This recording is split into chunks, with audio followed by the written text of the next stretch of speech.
Hello everyone, स्वागत है आप सभी का फिर से एक नई वीडियो के साथ। और जैसा कि आपको पता है यूपी पुलिस का बैच हमारा चल रहा है। ये UP police, Delhi police, SSC, railway, सभी यूपी ट्रिपल एससी जितने भी एग्जाम होते हैं स्टेट लेवल, ठीक है, उन्हीं में सभी में कारगर है। और ये देखिए यहाँ से क्वेश्चन आते भी हैं। जो टॉपिक हमारा चल रहा है आज, ठीक है, 9:30 बज चुके हैं और हम और आप, ठीक है, आप हमसे मिल करके और हम आपसे मिल करके बहुत खुश होते हैं, ठीक है। और अपनी तैयारी को और ज़्यादा बेहतर बनाइए, ठीक है। बिना किसी देरी के चलिए अपने टॉपिक पर चलते हैं। महाजनपद काल एक भाग इसका पहले आ चुका है, आज ये भाग 2 है, ठीक है। चलिए शुरू करें। देखिए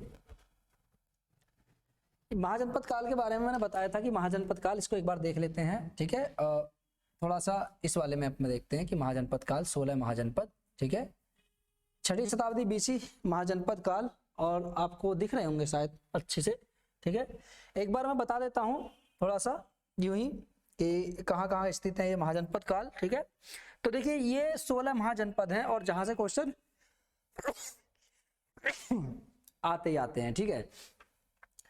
भारत के ईसा पूर्व 6वीं शताब्दी में 16 महाजनपद, ठीक है। पहली बात तो ध्यान रखना, मैंने कल पिछली वाली क्लास में लास्ट में भी यही बताया था कि इनके बारे में जो हमें जानकारी मिलती है, तो जानकारी हमें कहाँ से मिलती है, 16 महाजनपदों के बारे में जानकारी हमें कहाँ से मिलती है। देखिए एक बौद्ध ग्रंथ था, ठीक है, बौद्ध ग्रंथ। और वो जो बौद्ध ग्रंथ था, बौद्ध ग्रंथ का नाम था, ठीक है, अंगुत्तर निकाय, ठीक है। बौद्ध ग्रंथ अंगुत्तर निकाय तथा जैन ग्रंथ भगवती सूत्र से इन 16 महाजनपदों के विषय में हमें जानकारी मिलती है, ठीक है। तो बौद्ध ग्रंथ अंगुत्तर निकाय, अंगुत्तर निकाय, ये क्वेश्चन पूछता है, याद रखना, ठीक है, अंगुत्तर निकाय। और जैन ग्रंथ की पूछे कि जैन ग्रंथ ऐसा कौन सा जैन ग्रंथ है जहां पर 16 महाजनपदों के बारे में जानकारी मिलती है, तो वो भगवती सूत्र है, ठीक है। अभी आप पढ़ोगे जब मैं जैन धर्म और बौद्ध धर्म पढ़ाऊंगा तो, ठीक है, भगवती सूत्र। तो भगवती सूत्र, जैन ग्रंथ तथा बौद्ध ग्रंथ अंगुत्तर निकाय से हमें इन 16 महाजनपदों के बारे में जानकारी मिलती है। देखिए आप इसको मैप को अच्छी तरीके से देख लिए। 16 महाजनपद, कभी कभी ऐसा होता है कि उत्तर से दक्षिण पूछ लेता है, दक्षिण से, ठीक है, उत्तर से दक्षिण, दक्षिण से उत्तर पूछ लेता है। कभी ये कह देता है कि निम्नलिखित, ठीक है, निम्नलिखित महाजनपदों को पूर्व से पश्चिम क्रम में लगाइए, वहां दे रखे होते हैं, ठीक है। Option number A B C ऐसे दे रखा होता है कि कौन सा पूर्व से पश्चिम में है। निम्नलिखित में से कौन से, किस महाजनपद का क्रम पूर्व से पश्चिम है, किस महाजनपद का क्रम पश्चिम से पूर्व है, ठीक है। कभी कभी ये देता है कि जैसे मान लीजिए पांचाल दे दिया और, ठीक है, चेदी दे दिया, ठीक है, सूरसेन दे दिया, मत्स्य दे दिया, और ये कह दे कि निम्नलिखित में से इनको पूर्व से पश्चिम लगाइए या फिर, ठीक है, उत्तर से दक्षिण लगाइए। तो आप इसको ध्यान रखना, जब आप मैपिंग के थ्रू इसको देख लोगे तो इसमें आपको जो आसानी हो जाएगी कि क्वेश्चन होगा कोई पता नहीं है कहाँ से पूछ रहे, ठीक है। चलिए शुरू करते हैं इधर से। देखिए अंग महाजनपद, देखिए यहाँ से, देखिए नदी की बात करें, देखिए ये आ रही है आपकी गंगा नदी, ठीक है, ये गंगा नदी है, ये वाली जो नदी है ये गंगा नदी है। और ये जो इसकी ये बराबर में यदि नदी बह रही है, ये यमुना नदी है, ठीक है, ये यमुना नदी है और ये गंगा नदी है। और ये देखिए चंबल है, ठीक है, ये चंबल है, याद रखना चंबल, याद रखना चंबल नदी है ये, ठीक है। तो गंगा नदी, यमुना नदी, और इधर से आ रही है ब्रह्मपुत्र नदी है, ठीक है, सांगपो ब्रह्मपुत्र नदी। तो ये ब्रह्मपुत्र नदी है। तो अगर यहाँ की बात करें हम इसमें, तो देखिए पूछेगा कि क्वेश्चन कि किस नदी के किनारे कौन सा महाजनपद स्थित है, तो हम इसको इधर देख लेते हैं। देखिए गंगा नदी इस तरीके से ऐसे, ठीक है, यहाँ जा करके, ठीक है, ये इसमें जा रही है, मिल रही है ये। तो यहाँ पर देखिए ये अंग महाजनपद, ठीक है, राजधानी इसकी चंपा थी, अभी राजधानी बताएंगे, राजधानी इसकी चंपा थी। अंग के ऊपर जाएंगे तो देखिए आपको मल्ल मिलेगा, क्या मिलेगा, मल्ल महाजनपद मिलेगा, ये मल्ल महाजनपद।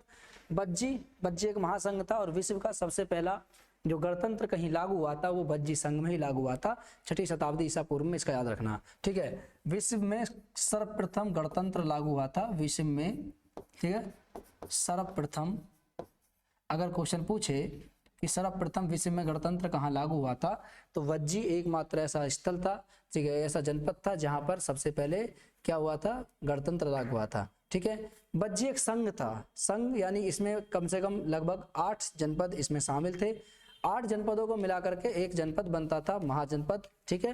तो ये एक संघ था, संघ के रूप में कार्य करते थे। यहाँ पर जो प्रशासन की इकाई थी वो संघ के रूप में कार्य करते थे। संघ मतलब जैसे हमारी केंद्र सरकार होती है, उसकी केंद्र सरकार, वही उस समय पे क्या था, ये केंद्र सरकार थी, ठीक है। राज्य सरकार जो होती है, राज्य सरकारों के ऊपर एक होती है सेंट्रल गवर्नमेंट, तो वही सेंट्रल गवर्नमेंट ये थी उस समय पे, बाकी तो ये सब स्टेट गवर्नमेंट थे, ठीक है। बाद में जाकर के इसको भी मिला लिया जाता है, 16 महाजनपदों में से सभी को मिला लिया जाता है, बाद में अकेला एक बचता है, ठीक है। पूरा यानी कहने का मतलब है जैसे कि आप मान सकते हो जैसे यूएनओ, ठीक है, यूनाइटेड नेशन ऑर्गेनाइजेशन, ठीक है, यानी सभी के ऊपर वही बैठा, जितनी भी संस्था हैं उनके ऊपर सभी वही है, ठीक है। तो ऐसे ही आप मान सकते हो कि बाद में जाकर के जो हमारा मगध होता है, मगध बहुत महत्वपूर्ण आता है निकल करके। 4 महाजनपद होते हैं, इन 16 महाजनपदों में से अंतिम में जो 4 बचते हैं, ठीक है, अंतिम जो 4 बचते हैं, उन अंतिम 4 में से 2 महाजनपद ऐसे होते हैं जिनमें से एक अवंती आता है। कौन सा आता है? अवंती, ठीक है, अवंती, और दूसरा आता है हमारा मगध, ठीक है, मगध। और मगध की बात करें तो मगध बाद में जाकर के अवंती को भी मगध साम्राज्य में मिला लिया जाता है, ठीक है। और ये सबसे महत्वपूर्ण महाजनपद के रूप में जाना जाता है, ठीक है। यहाँ का शासक होता है, संस्थापक ऐसा मानते हैं कि महाभारत काल में मगध साम्राज्य की स्थापना हुई थी, मगध, ठीक है। मगध के जो संस्थापक थे वो महाभारत काल में एक बृहद्रथ नामक व्यक्ति को माना जाता है, वो, ठीक है। तो मगध का जो संस्थापक, और देखिए मगध का जो संस्थापक था, प्रथम शासक वो भी बृहद्रथ था, और अंतिम शासक वो भी बृहद्रथ को ही माना जाता है, याद रखना। एक बृहद्रथ वो होता है जो महाभारत काल से संबंधित होता है, और एक बृहद्रथ वो होता है जो मौर्य काल से संबंधित होता है। मौर्य वंश का अंतिम शासक बृहद्रथ होता है, जिसका जो सेनापति होता है पुष्यमित्र शुंग, उसके द्वारा उसकी हत्या कर दी जाती है 185 ईसा पूर्व में, और 184 ईसा पूर्व में एक नए वंश की स्थापना होती है मगध साम्राज्य पर, जिसे कहते हैं ब्राह्मण वंश या फिर शुंग वंश, ठीक है। वही आएंगे, पढ़ेंगे उस चीज को। तो मगध का जो संस्थापक होता है वो बृहद्रथ ही होता है, और इसमें महाभारत में इसका उल्लेख मिलता है। फिर बाद में इसका बेटा आता है, नाम होता है इसका जरासंध। जरासंध नाम पढ़ने का भी कारण होता है उसका, ठीक है। जरा नाम की एक राक्षसी होती है, ठीक है, संधि का मतलब होता है जोड़ना, तो जरासंध, तो जो एक राक्षसी, इसके जो जब टुकड़े टुकड़े होते हैं तो इसको जोड़ देती है, जोड़ने के बाद इसको बाद में वरदान में मिलता है कि तुम्हें कोई मार नहीं पाएगा, ठीक है। लेकिन श्री कृष्ण एक छल के द्वारा ठीक है एक चाल चलते हैं, और वो भीम को, जब इनके दोनों में मल्ल युद्ध होता है, मल्ल युद्ध काफी दिनों तक चलता है, ना जरासंध की पराजय होती है, ना भीम की पराजय होती है। तो क्या होता है, बाद में संकेत दिया जाता है श्री कृष्ण के द्वारा कि इसको दोनों दिशाओं में ऐसे ऐसे फेंकिए, ठीक है। यानी ये जो वाला टुकड़ा है, ठीक है, इसको इधर फेंकिए, और ये बड़ा टुकड़ा है इसको इधर फेंकिए, ताकि आपस में जुड़ ना सके, ठीक है। बाद में जरासंध की मृत्यु हो जाती है। तो यहाँ पर, ठीक है, अभी वो कहानी बताऊंगा मैं आगे जाकर के। तो याद रखना कि मगध का जो संस्थापक होता है बृहद्रथ होता है, और अंतिम शासक भी बृहद्रथ होता है, जो एक मौर्य वंश से होता है, एक महाभारत काल से संबंधित होता है। लेकिन मगध का जो वास्तविक संस्थापक माना जाता है वो किसको माना जाता है? बिंबिसार को मगध साम्राज्य का वास्तविक संस्थापक माना जाता है। इसमें क्रम से वंश आते हैं, पहला आता है हर्यक वंश, शिशुनाग वंश, ठीक है, नंद वंश, उसके बाद मौर्य वंश, ठीक है। तो 4 प्रमुख वंश आते हैं, और ये क्रम से चलते हैं आपके 544 से लेकर के 184 बीसी तक, ठीक है। आगे चलिए, तो इनमें से मगध सबसे महत्वपूर्ण जो महाजनपद होता है मगध ही होता है, ठीक है। आगे बात करें, देखिए काशी, काशी एक महाजनपद था, काशी, ठीक है। तो काशी एक महाजनपद था। उसके बाद देखिए काशी से थोड़ा सा इधर को आइए तो यहाँ पे वत्स मिलेगा, वत्स एक महाजनपद था, राजधानी कौशाम्बी होती है। वहीं चेदी की बात करें, ठीक है, तो चेदी शोक्तिमती या सोक्तिवती इसकी राजधानी होती है, ठीक है, शक्तिमती। वहीं देखिए मत्स्य महाजनपद की बात करें तो मत्स्य महाजनपद राजधानी इसकी विराटनगर होती है, और ये वर्तमान देखिए राजस्थान वाले क्षेत्र में पड़ता है, जयपुर वाले क्षेत्र में, आगे बताऊंगा इसका, ठीक है। उसके बाद देखिए यहाँ पर सूरसेन राजधानी होती है मथुरा, और यहीं के शासक होते हैं कृष्ण, ठीक है, कृष्ण यहीं के होते हैं। और बाद में जाकर के देखिए मैंने बताया हुआ है कि जरासंध जो होता है, जरासंध इनको भगा देता है यहाँ से, और कृष्ण श्री कृष्ण मथुरा को छोड़ करके कहाँ चले जाते हैं? द्वारिका यानी गुजरात वाले क्षेत्र में चले जाते हैं, ये बताऊंगा आगे, ठीक है। उसके बाद देखिए यहाँ पे कौशल, तो कौशल भी एक महाजनपद था, कौशल, ठीक है, और श्रावस्ती इसकी राजधानी थी, ठीक है। उसके बाद पांचाल, ठीक है, पांचाल की बात करें तो पांचाल की राजधानी काम्पिल्य इसकी राजधानी थी, ठीक है। और यहीं की एक राजकुमारी थी, नाम सुना होगा आपने महाभारत काल में, तो यहाँ की जो राजकुमारी थी उनका नाम था द्रौपदी, और द्रौपदी इसी से संबंधित थी, यही इसी जनपद से संबंधित थी, जो बाद में जाकर के ठीक है उस द्रौपदी की जो शादी होती है इन 5 पांडवों से होती है, जो कुरु महाजनपद के होते हैं, ठीक है। ये भी महाभारत काल से संबंधित माना जाता है, कुरु महाजनपद, ठीक है। और इसकी जो राजधानी होती है वो इंद्रप्रस्थ होती है, ठीक है। इंद्रप्रस्थ वर्तमान में इसका जो क्षेत्र आता था वो आपके वर्तमान क्षेत्र की बात करें तो मेरठ, ठीक है, मेरठ स्थानेश्वर यानी हरियाणा, और दिल्ली का जो क्षेत्र आता था वो कुरु महाजनपद के अंतर्गत आता था। राजधानी इसकी क्या होती थी? राजधानी होती थी इंद्रप्रस्थ, ठीक है। बाद में वो आते हैं कि जब इनको मथुरा से भगा दिया जाता है श्री कृष्ण को जरासंध के द्वारा, जरासंध के द्वारा इनको भगा दिया जाता है तो वो द्वारिका चले जाते हैं। द्वारिका में रह करके अपने कबीले को इकट्ठा करते हैं श्री कृष्ण, और इकट्ठा करने के बाद में बाउंस बैक करते हैं। फिर सीधा वो कहाँ आते हैं, वो मथुरा ना जा करके वो सीधा कहाँ जाते हैं, इंद्रप्रस्थ जाते हैं। और इंद्रप्रस्थ में वहाँ पर 5 पांडव होते हैं, और 5 पांडवों में जो सबसे बड़े होते हैं, ठीक है, उनसे जाकर के मुलाकात करते हैं। ठीक है, जब मुलाकात करते हैं तो मुलाकात करने के बाद उनसे कहते हैं कि क्या तुम में इतना बल शक्ति नहीं है जो जरासंध को पराजित कर सको। जरासंध कौन था, जरासंध जो था कंस का ससुर था। ठीक है, कंस, ठीक है, और कंस कौन थे, श्री कृष्ण के मामा थे। ठीक है, तो कंस श्री कृष्ण के मामा थे, लेकिन जरासंध उनका कौन था, जरासंध जो था उनका ठीक है ससुर था। तो इसलिए इनकी बनती भी नहीं थी। कंस और श्री कृष्ण को तो आप जानते ही हैं, मामा भी थे लेकिन बनती नहीं थी उनकी। तो वो उनसे वहाँ पर जाते हैं 5 पांडवों के पास, कहते हैं कि क्या आपके पास कोई इतना बल नहीं है जो जरासंध को पराजित कर सको। तो वह समय इनकी बात को देख करके यानी एक ऐसा वाक्य बोलते हैं श्री कृष्ण जी की, जो इनके अंदर एक शक्ति उत्पन्न हो जाए। तो बाद में दोनों व्यक्ति खड़े हो जाते हैं, एक भीम और एक अर्जुन, कहते हैं कि हम मारने के लिए जाएंगे उन्हें, चलिए। बाद में जाते हैं वो यहाँ पर जाते हैं मगध, और मगध पे ही शासन कर रहा होता है वो।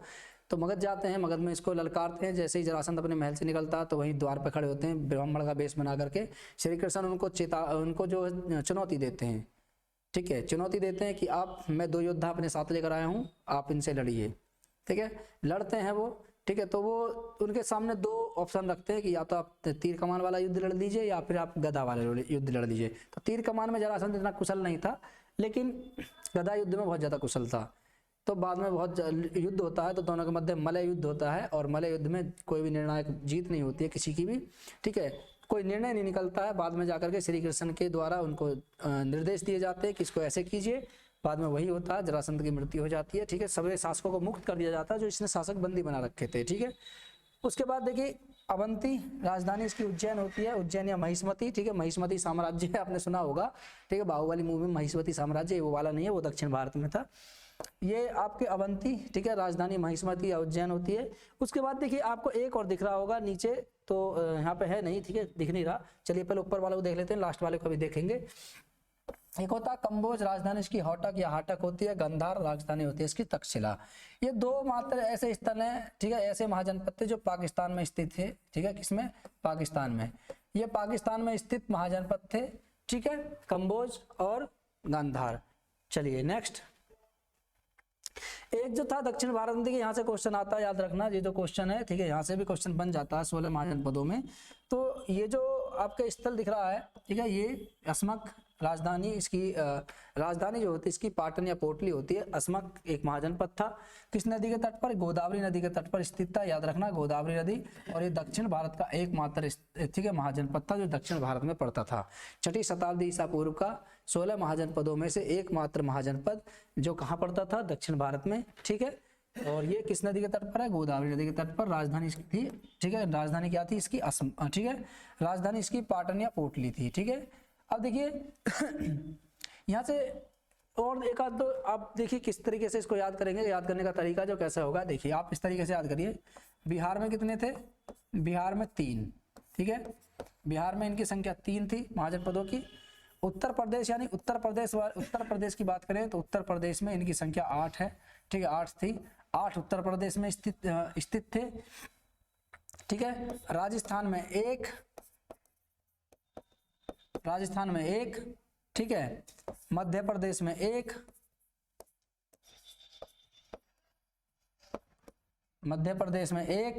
ठीक है, और देखिए दक्षिण भारत में, ठीक है, दक्षिण भारत जो आपका ये जो हिस्सा पड़ता है ये आपका महाराष्ट्र। ठीक है, महाराष्ट्र वाले हिस्से में लगा हुआ, आपको दिख भी रहा होगा यहाँ पे पूरा, देखिए महाराष्ट्र वाला हिस्सा था गोदावरी नदी पर। तो आप इसको महाराष्ट्र भी लिख सकते हो, महाराष्ट्र उस समय। तो इसको हम देखिए महाराष्ट्र ना लिख करके आप इसको दक्षिण भारत लिखिए, तो दक्षिण भारत, क्योंकि दक्षिण भारत के नाम से ही आता है ये दक्षिण भारत। ठीक है, दक्षिण भारत यानी साउथ इंडिया में जो एक स्थित था वो भी एक था, नाम था इसका अस्मक। ठीक है, तो कितने हो गए देखिए, 8 3 11 12 13 14, कितने हो गए 14। 14 कहाँ पर स्थित थे, भारत में, यानी 14 संख्या थी भारत में। तो इनकी संख्या कितनी थी, 14 भारत में थे। और जो 2 बचते हैं वो कहाँ थे, 2 थे आपके पाकिस्तान में। देखिए जो मैंने अभी दिखाए थे, आपको बताया भी था, तो याद रखना। तो 14 थे भारत में और 2 थे पाकिस्तान में। कुल मिलाकर के इन महाजनपदों की संख्या कितनी थी? 16 ठीक है 16 थी। चलिए अब चलते हैं आगे नेक्स्ट, अपने उस पर आ जाते हैं। इनको दिखा देता हूं मैं एक तरीके से आपको, आई मैंने दिखाए थे, लेकिन अब आप इसको अच्छी तरीके से देखिए, नदी और उसको देखिए, देखिए रहा, ठीक है ये 16 महाजनपद हैं, ठीक है दिख रहे होंगे आपको, ठीक है देखिए, ठीक है ये अस्मक भी दिख रहा है यहाँ पे, अस्मक देखिए, देखिए महाजनपद काल, ठीक है। अब देखिए अंग, ठीक है अंग था, मगध, ठीक है, काशी, कौशल, मल्ल, पांचाल, कुरु, ठीक है, सूरसेन, मत्स्य, अवंती, चेदी, वत्स, ठीक है, राजधानी कौशाम्बी थी इसकी, ठीक है। और इसके बाद देखिए अस्मक, ये लास्ट में है, और गांधार और कंबोज, कितने हो गए? 1 2 3 4 5 6 7 8 9 10 11 12 13 14 15 और एक और था बज्जी संघ, ठीक है। बज्जी संघ जो मैंने बताया था यहीं पर पड़ता है बज्जी संघ, लिच्छवी, विदेह या बज्जी संघ, ठीक है। तो एक यहाँ पर था, तो कुल मिलाकर कितने हो गए? 16 महाजनपद हो गए, ठीक है। नदियां भी देख लीजिए आप, नदियां कौन कौन सी जगह पर था, ठीक है। मैं इसको इरेज कर देता हूँ थोड़ा सा आपको, ताकि आपको साफ दिखाई दे, ठीक है। एक बार आप देख लीजिए, नदी भी पूछ लेता है कभी कभी, ठीक है। आप इसको एक बार देख लीजिए, उसके बाद आगे चलते हैं, ठीक है। चलिए नेक्स्ट, अब देखिए, ठीक है। अब हम पढ़ते हैं महाजनपदों के बारे में। तो महाजनपद, पहला महाजनपद था, नाम था इसका, ठीक है। पहले तो बिहार वालों को पढ़ते हैं, अंग, ठीक है, अंग, ठीक है। राजधानी चंपा, राजधानी चंपा, ठीक है। वर्तमान की बात करें, वर्तमान, ठीक है, बिहार राज्य, बिहार राज्य, ठीक है। इसके अंतर्गत जो क्षेत्र आते थे, अंग के अंतर्गत जो क्षेत्र आते थे, ठीक है, ये उत्तरी बिहार के वर्तमान भागलपुर तथा मुंगेर, ठीक है। कौन से? बिहार के भागलपुर, भागलपुर, भागलपुर व मुंगेर, ठीक है, मुंगेर, ठीक है। भागलपुर व मुंगेर इसके अंतर्गत आने वाले क्षेत्र थे अंग महाजनपद। ये पूछे कि वर्तमान में इसके अंतर्गत कौन कौन से क्षेत्र आते थे, तो वर्तमान उत्तरी बिहार, ठीक है, उत्तरी बिहार यानी नॉर्थ बिहार, ठीक है, नॉर्थ बिहार, नॉर्थ बिहार के अंतर्गत जो क्षेत्र आते थे भागलपुर व मुंगेर, ठीक है। यहाँ के शासक की बात करें तो यहाँ का शासक यहाँ का शासक था ब्रह्मदत्त। कौन था? ठीक है, तो ब्रह्मदत्त यहाँ का शासक था। इसका याद रखना कि यहाँ के शासक का नाम था ब्रह्मदत्त, ठीक है। शासक का नाम था ब्रह्मदत्त, याद रखना ब्रह्मदत्त। तो ब्रह्मदत्त यहाँ का शासक था। और इसका वास्तुकार कौन था, यानी इसके डिजाइन करता वास्तुकार कौन था? वास्तुकार की बात करें तो ठीक है हरगोविंद, तो हरगोविंद, ठीक है, हरगोविंद इसका वास्तुकार था। तो याद रखना, कभी वास्तुकार भी अगर पूछ ले तो याद रखना कि इतना कि वास्तुकार कौन था इसका? हरगोविंद इसका वास्तुकार था, जो इसने डिजाइन किया था, ठीक है। तो हरगोविंद के द्वारा अंग महाजनपद का डिजाइन किया गया था। और यहाँ का जो शासक था हरदत्त था, ठीक है। बाद में बिंबिसार के द्वारा अंग महाजनपद को जीत करके मगध साम्राज्य में मिला लिया जाता है, ठीक है। बाद में इतना इसको याद रखना, अदर से एक टॉपिक है कि ठीक है, बिंबिसार द्वारा, ठीक है, बिंबिसार द्वारा, ठीक है, मगध में मिला लिया जाता है इसको, ठीक है, मगध में मिला लिया जाता है, ठीक है। यानी बिंबिसार के द्वारा इसको बाद में मगध साम्राज्य में मिला लिया जाता है, दोनों के मध्य युद्ध होता है, ठीक है। चलिए आगे नेक्स्ट, आगे मगध, ठीक है, ये भी बिहार में ही था। तो मगध की बात करें, ये भी बिहार में ही था मगध, ठीक है।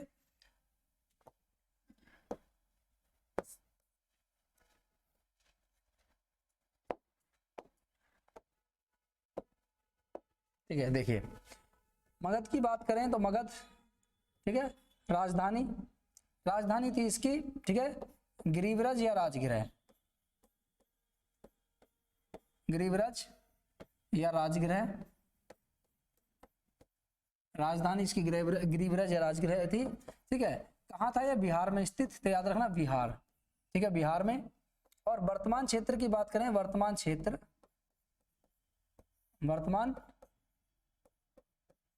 क्षेत्र की बात करें तो बिहार का पटना, ठीक है, और गया जिला। तो पटना और गया जिला इसके अंतर्गत आते थे। तो वर्तमान बिहार का पटना और गया जिला इसके अंतर्गत आते थे। राजधानी थी इसकी राजधानी इसकी राजगीर या गिरिब्रज थी, ठीक है, जो राजगीर पहाड़ियों से घिरी हुई थी, राजगीर पहाड़ियां।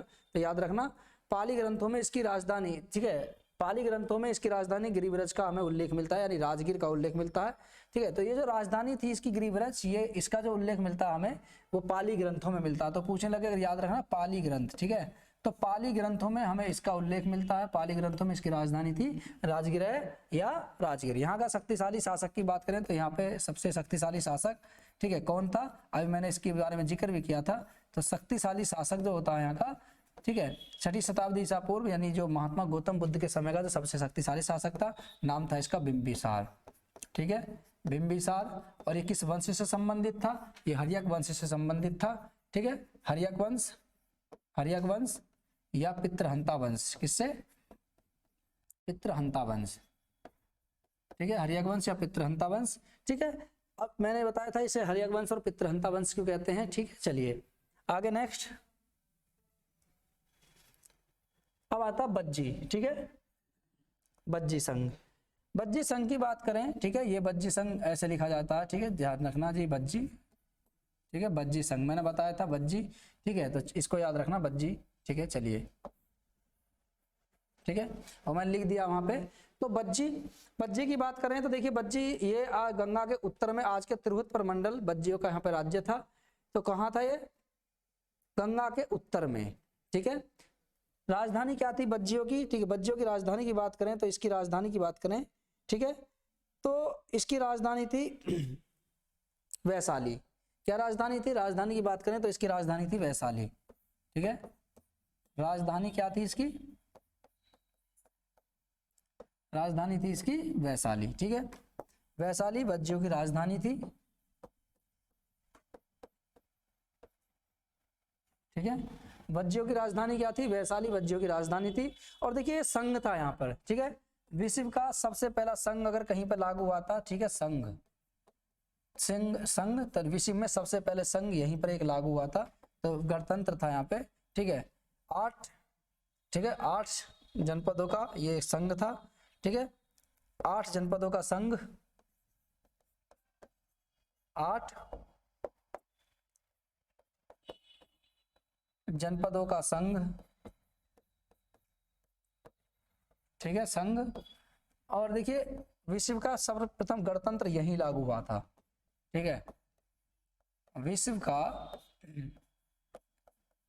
सर्वप्रथम गणतंत्र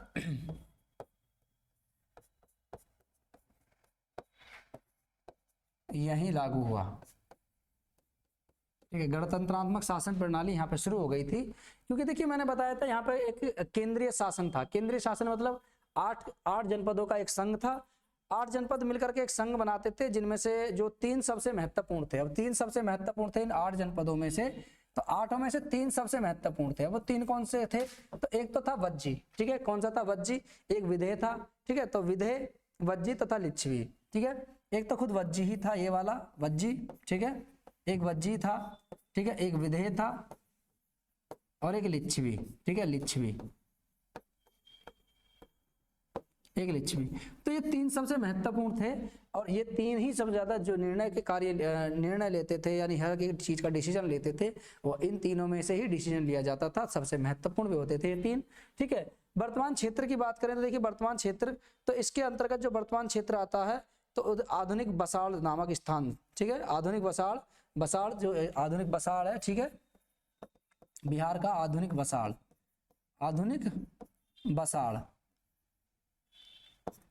ठीक है, आधुनिक बसाड़ बिहार वाला क्षेत्र, आधुनिक बसाड़ जो इसके अंतर्गत आता है, ठीक है।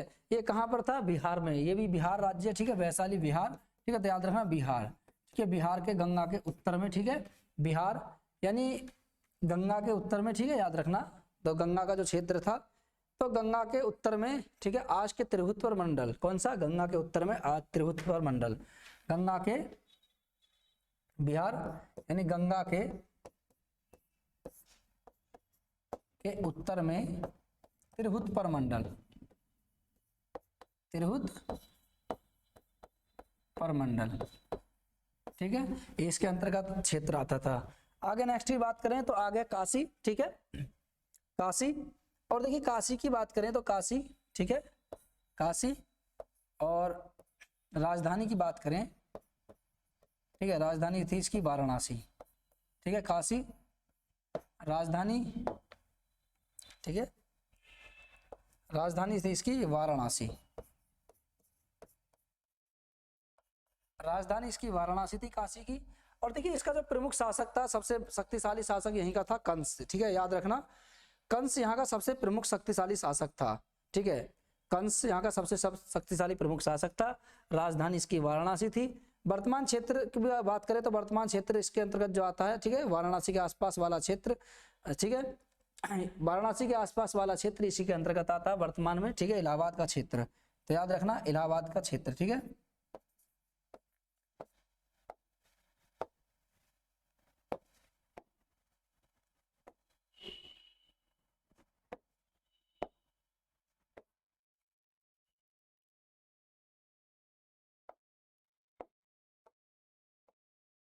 ठीक है,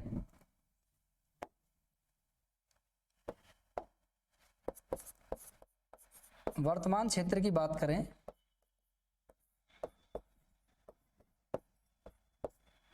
वर्तमान क्षेत्र इलाहाबाद, ठीक है, कौन सा, इलाहाबाद, इलाहाबाद यानी वर्तमान जो इलाहाबाद वाला क्षेत्र था। यहाँ के देखिए शक्तिशाली शासक की बात करें तो पहले यहाँ का शक्तिशाली, जो बाद में यहाँ का शक्तिशाली शासक बना था उसका नाम था ब्रह्मदत्त, ठीक है, पहले यहाँ का कंस शासक था लेकिन ब्रह्मदत्त बाद में बहुत महत्वपूर्ण शासक बनता है, ठीक है।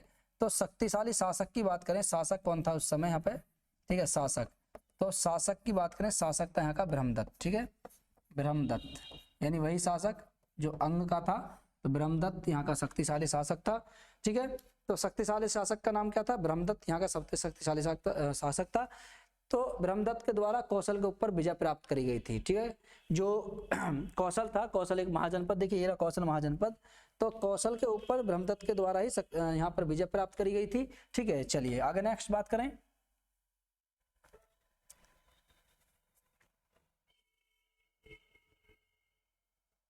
ठीक है, कौशल देखिए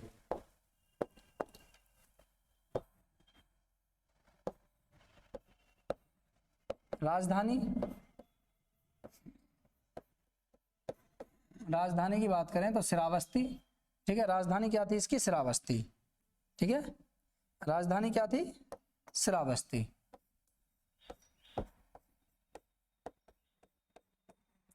राजधानी इसकी श्रावस्ती थी, ठीक है। अब ये उत्तर प्रदेश वाले क्षेत्र में आगे देखो दिख भी रहा होगा यहाँ पे आपको कौशल, देखो ये रहा कौशल, और ये जो कौशल है देखो ये रहा कौशल, और ये जो था कौशल, यहाँ पे वर्तमान क्षेत्र राजधानी इसकी श्रावस्ती थी। वर्तमान क्षेत्र की बात करें तो बस्ती जिले के 2 गांव आते हैं, सहित महेत, ठीक है। वर्तमान क्षेत्र की बात करें, ठीक है, तो पहले स्थिति देख लीजिए, स्थिति अब स्थिति इसकी है कहाँ, तो अब स्थिति की बात करें यानी वर्तमान, ठीक है, वर्तमान क्षेत्र, वर्तमान क्षेत्र, ठीक है, वर्तमान क्षेत्र की अगर इसमें बात की जाए तो वर्तमान क्षेत्र आते हैं इसमें, ठीक है, बस्ती जिले के बस्ती के सहेत महेत, सहेत महेत, ठीक है, गांव में इसका जो क्षेत्र था बस्ती जिले के सहेत महेत गांव में इसका क्षेत्र था, ठीक है। आगे बात करें नेक्स्ट मल्ल, ठीक है, हमने कौशल की बात कर ली, अब बात करते हैं आगे मल्ल महाजनपद। तो मल्ल की बात करें, मल्ल महाजनपद की आगे नेक्स्ट, ठीक है। चलिए देखिए मल्ल महाजनपद की बात करते हैं, ठीक है, मल्ल महाजनपद, ठीक है, देख लेते हैं। देखिए राजधानी, थोड़ा जल्दी जल्दी करते हैं इसका, राजधानी, ठीक है, तो मल्लों की राजधानी थी कौशाम्बी। मल्लों की राजधानी की बात करें तो मल्लों की 2 राजधानियां थी, एक थी आपकी पावापुरी, एक की आपकी थी कुशीनारा। तो कुशीनारा 2 राजधानियां थी, ठीक है, तो एक राजधानी थी कुशीनारा, ठीक है, एक थी कुशीनारा यानी कुशीनगर, कुशीनारा या कुशीनगर, ठीक है, और दूसरी थी पावापुरी, ठीक है। अब देखिए इनको याद रखना, पावापुरी कुशीनगर ये बहुत महत्वपूर्ण है। देखिए कुशीनगर जो कुशीनारा के जो मल्ल थे, कुशीनगर के तो मल्ल थे, ठीक है, मल्लों की यहाँ की जो राजधानी थी कुशीनगर, यहाँ पर जो निर्माण प्राप्त हुआ था महात्मा बुद्ध को निर्माण प्राप्त हुआ था। और पावापुरी की बात करें तो पावापुरी जो यहाँ पर जो निर्माण प्राप्त हुआ था वो महावीर स्वामी को निर्माण प्राप्त हुआ था। निर्माण का मतलब है जो महात्मा बुद्ध की मृत्यु हुई थी वो कुशीनगर में हुई थी यानी कुशीनारा के मल्लों में हुई थी। और पावापुरी की बात करें तो पावापुरी के मल्लों में जो मृत्यु हुई थी वो किसकी हुई थी, महावीर स्वामी की मृत्यु हुई थी। इसलिए आप इसको याद रखना, ये पूछे जाते हैं यहाँ से। वर्तमान क्षेत्र की बात करें तो वर्तमान देवरिया का क्षेत्र, ठीक है, वर्तमान क्षेत्र की बात करें तो वर्तमान उत्तर प्रदेश का देवरिया जिला, ठीक है, वर्तमान क्षेत्र की बात करें, ठीक है, तो वर्तमान क्षेत्र कौन सा है, ठीक है, तो ये आपके उत्तर प्रदेश का देवरिया जिला यानी यूपी का देवरिया जिला, ठीक है, देवरिया, ठीक है, जिला। तो यूपी का देवरिया जिला इस वर्तमान क्षेत्र के अंतर्गत आता था, याद रखना। अगर पूछ ले तो उत्तर प्रदेश का देवरिया जिला इसके अंतर्गत है, ठीक है। आगे देखिए बात करें, ठीक है, आगे नेक्स्ट वत्स की राजधानी, ठीक है, वत्स, ठीक है, वत्स की राजधानी थी कौशाम्बी। राजधानी की बात करें तो कौशाम्बी, ठीक है, कौशाम्बी इसकी राजधानी थी कौशाम्बी, वत्स की राजधानी कौशाम्बी थी। और वर्तमान क्षेत्र की बात करें तो वर्तमान क्षेत्र, ठीक है, वर्तमान क्षेत्र की बात करें तो वर्तमान जो क्षेत्र आता है इसके अंतर्गत वो भी वाराणसी यानी इलाहाबाद के आसपास वाला क्षेत्र, ठीक है, इलाहाबाद के आसपास वाला क्षेत्र, इलाहाबाद के, ठीक है, आसपास यानी इलाहाबाद, देखिए उसमें इलाहाबाद ही आएगा तो आप याद रखना इलाहाबाद ही लिखा हुआ आएगा। तो उसके आसपास का जो क्षेत्र था यही इसके वर्तमान क्षेत्र के अंतर्गत आता था, ठीक है। यानी उस समय 16 महाजनपदों में से 6वीं शताब्दी ईसा पूर्व में राजधानी इसकी कौशाम्बी थी। देखिए यहाँ का शासक था उद्यन यहाँ का बहुत महत्वपूर्ण शासक था, ठीक है। और आपने कहानी सुना होगी, ठीक है, उद्यन और, ठीक है, वासवदत्ता, उद्यन और वासवदत्ता की प्रेम कथाओं का भी उल्लेख मिलता है यहीं से ही। ऐसा ही माना जाता था कि यहाँ के जो ये जो थी वासवदत्ता, ये चंडप्रघोत नामक एक व्यक्ति था, ठीक है, शासक था, उसकी पुत्री थी। कौन थी उसकी पुत्री? और उद्यन यहाँ का शासक था। दोनों के मध्य प्रेम संबंध हो जाते हैं, बाद में इनको उठा के ले आता है, ठीक है। वही कहानी है जो जयचंद और जो जयचंद की जो बेटी थी संयुक्ता वो, और जो वो थे पृथ्वीराज तृतीय, जो बिल्कुल सेम टू सेम वही कहानी है। यानी उसको भी विवाह के समय उठा लिया जाता है। उसमें भी बताते हैं कि वो तो स्वयंवर की घटना थी, लेकिन इनका प्रेम प्रसंग था। बाद में जो प्रकोट था वो इनकी शादी को लेकर के मंजूरी दे देता है, दोनों की आपस में शादी हो जाती है, ठीक है। तो उद्यन यहाँ का बहुत महत्वपूर्ण शासक था। शासक कौन था यहाँ का? शासक था यहाँ का उद्यन, तो याद रखना उद्यन, ठीक है। अगर पूछे तो याद रखना उद्यन यहाँ का शासक था। महत्वपूर्ण शासक कौन था? उद्यन। और इसकी जो राजकुमारी थी नाम था इसका वासवदत्ता, ठीक है। तो वासवदत्ता और उद्यन की प्रेम कहानियों का भी यहाँ पे उल्लेख मिलता है, ठीक है। आगे देखिए कुरु की बात करें, कुरु महाजनपद, तो देखिए कुरु महाजनपद राजधानी क्या थी इसकी? राजधानी थी इसकी इंद्रप्रस्थ, ठीक है, याद रखना इंद्रप्रस्थ इसकी राजधानी थी कुरु महाजनपद की। और देखिए वर्तमान क्षेत्र की बात करें तो वर्तमान क्षेत्र, ठीक है, वर्तमान क्षेत्र की बात करें तो यहाँ पे देखिए वर्तमान क्षेत्र कौन सा था? ठीक है, दिल्ली, ठीक है, दिल्ली, मेरठ, हरियाणा, ठीक है, दिल्ली, मेरठ, हरियाणा इसके वर्तमान क्षेत्र के अंतर्गत आता था, ठीक है। और जो इंद्रप्रस्थ था, इंद्रप्रस्थ यानी कुरु एक महाजनपद, इंद्रप्रस्थ इसकी राजधानी थी, ठीक है। और ये महाभारत कालीन प्रमुख महाजनपद था। महाभारत काल से भी इसका उल्लेख मिलता है। महाभारत काल को इसको माना जाता है कि महाभारत कालीन जो 5 पांडव थे वो यहीं के निवासी थे, ठीक है। चलिए आगे नेक्स्ट बात करें, पांचाल, ठीक है। पांचाल की बात करते हैं, सॉरी कुरु की बात कर, सॉरी कुरु हो गया। अब बात करते हैं नेक्स्ट पांचाल की, ठीक है। पांचाल देख लेते हैं, पांचाल, ठीक है, पांचाल, ठीक है। पांचाल मैंने बताया, पांचाल की राजधानी की बात करें तो राजधानी, ठीक है, राजधानी शोक्तिमती या सोत्थिवती, ठीक है। राजधानी थी इनकी शोक्तिमती या सोत्थिवती, ठीक है। तो सॉरी पांचाल की राजधानी थी काम्पिल्य, क्या थी? काम्पिल्य, ठीक है। तो अहिछत्र या काम्पिल्य राजधानी थी इसकी, अहिछत्र या काम्पिल्य, राजधानी अहिछत्र, ठीक है, अहिछत्र, ठीक है, वो चेदी की राजधानी है, अहिछत्र या काम्पिल्य।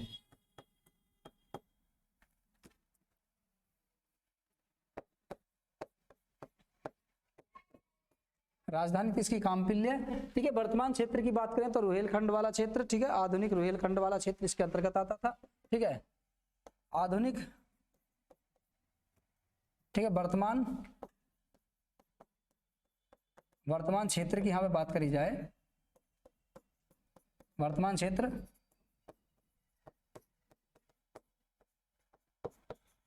आधुनिक रुहेलखंड, ठीक है, आधुनिक रुहेलखंड वाला क्षेत्र इसके अंतर्गत आता था। और देखिए यहाँ की जो राजकुमारी थी उसका आपने नाम सुना होगा, द्रौपदी। द्रौपदी यहीं की राजकुमारी थी, जो बाद में पांचों पांडवों की घरवाली बनती हैं। तो द्रौपदी यहाँ की राजकुमारी थी। ठीक है, तो ये हमारा, ठीक है, पांचाल। ठीक है, आज का सेशन यहीं खत्म करते हैं 16 महाजनपदों में से। ठीक है, अभी यहीं पर है, अब याद रखना आगे नेक्स्ट जो हमारा चलेगा वो अवंती चलेगा। ठीक है, अवंती के बारे में अगले नेक्स्ट क्लास में बात करेंगे। तो आज के लिए इतना ही काफ़ी है, मिलते हैं नेक्स्ट वीडियो में। ठीक है, आप हमारे साथ जुड़े रहिए, बने रहिए, और वीडियो अच्छी लगे तो आप हमें कमेंट कर सकते हैं। ठीक है, कोई भी आपका डाउट हो तो हमें कमेंट करके बता सकते हैं, निश्चित ही आपका डाउट क्लियर किया जाएगा। ठीक है, और मिलते हैं नेक्स्ट वीडियो में, तब तक के लिए जय हिंद।